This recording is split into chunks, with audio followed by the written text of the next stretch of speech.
ژنانی ئێران سەدەیەک خەبات لە پێناو ئازادی و یەکسانیدا بە بۆنەی 8 مارس ڕۆژی جیهانی ژن.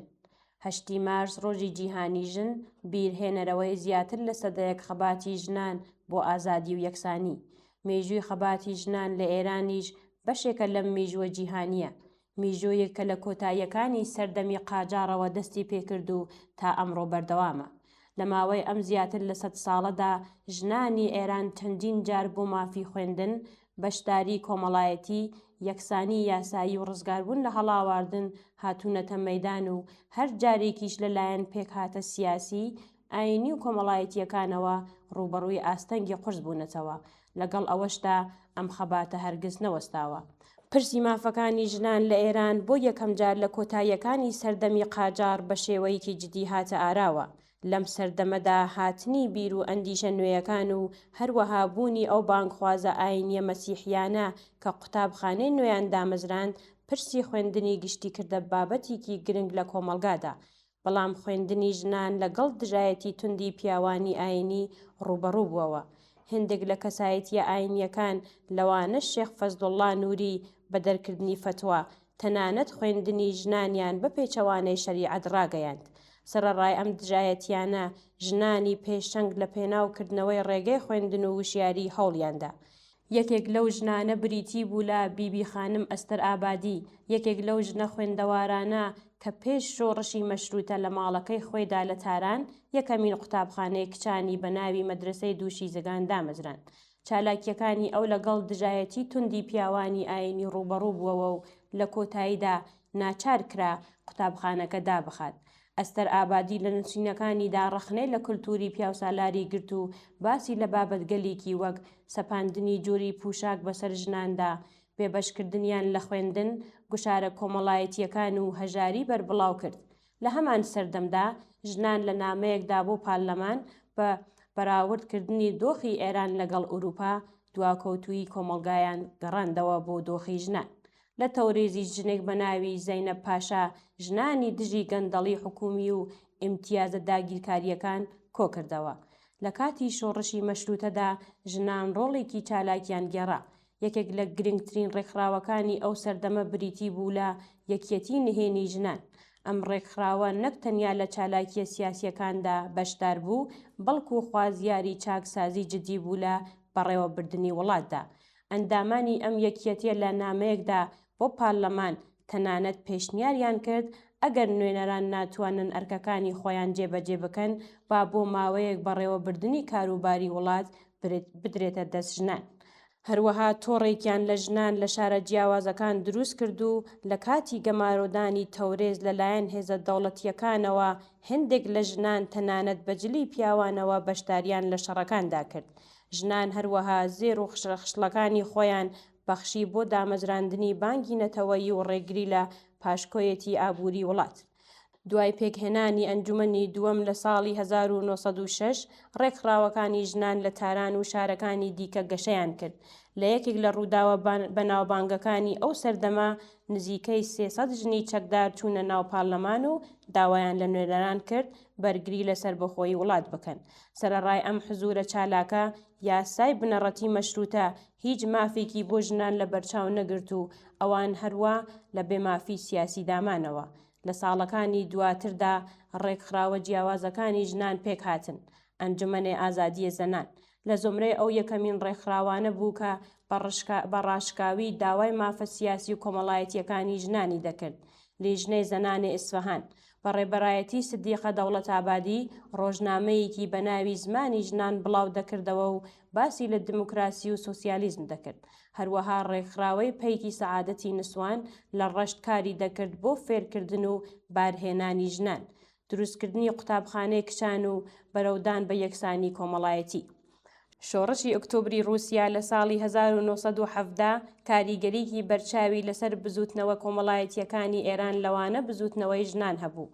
لە ساڵی 1921دا ژنان لە بەندەر ئەنزەلی بۆ یەکەم جار یادی ڕۆژی جیهانی ژنانیان کردەوە.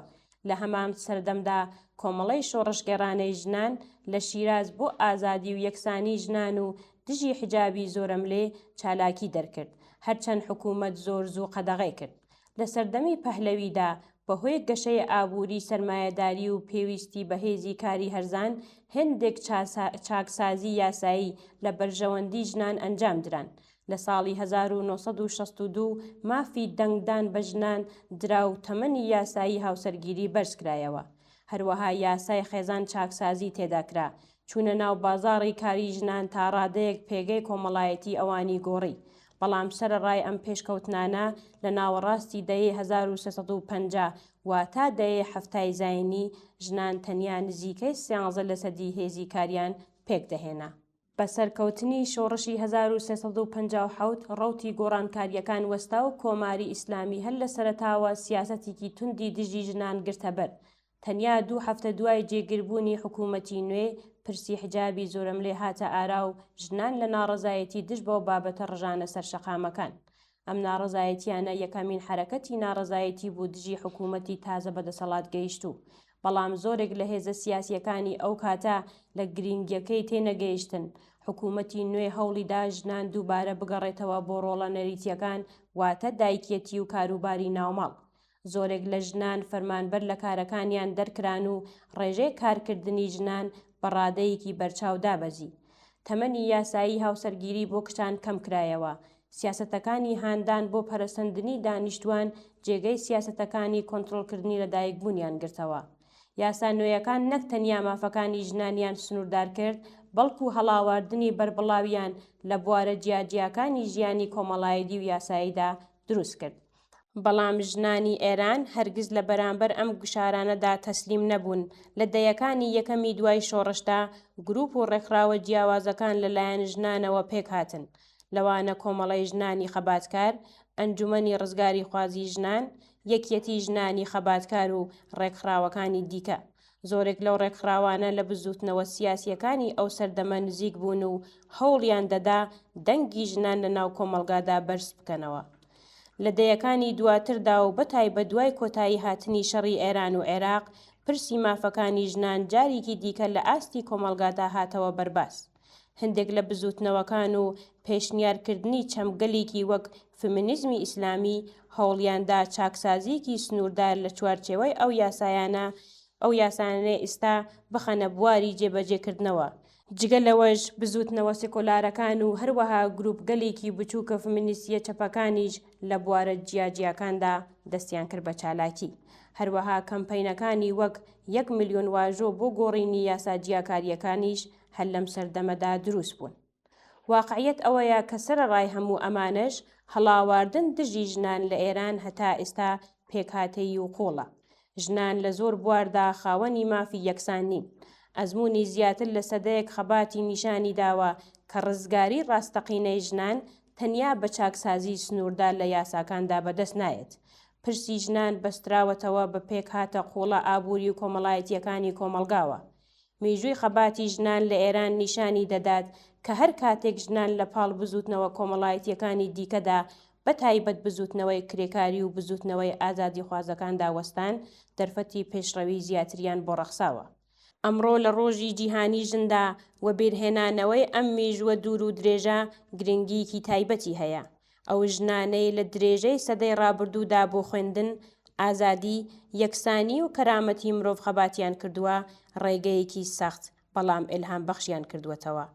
بەردەوامی ئەم ڕێگەیە پێویستی بە هاوپشتی بەربڵاوی کۆمەڵایەتی و بەستنەوەی خەباتی ژنان بە خەباتی گشتی بۆ ئازادی و دادپەروەری هەیە. بزوتنەوەی ژن ژیان ئازادی کە سەرنجام هەڵوەشانەوەی یاسای حیجابی زۆرەملێ بەسەر حکوومەتدا سەپاند و دەواازەیەکی نوێ بەرەو ئازادی ژنان لە کۆت و زەنجیری ستەمی ئاینی و پیاوسالاری کردەوە لە درێژەی هەمان ئەو ڕێبازەدایە کە 100 ساڵ لەمەوبەر بیبی خانم ئەستەر ئابادی دەستی پێکردبوو.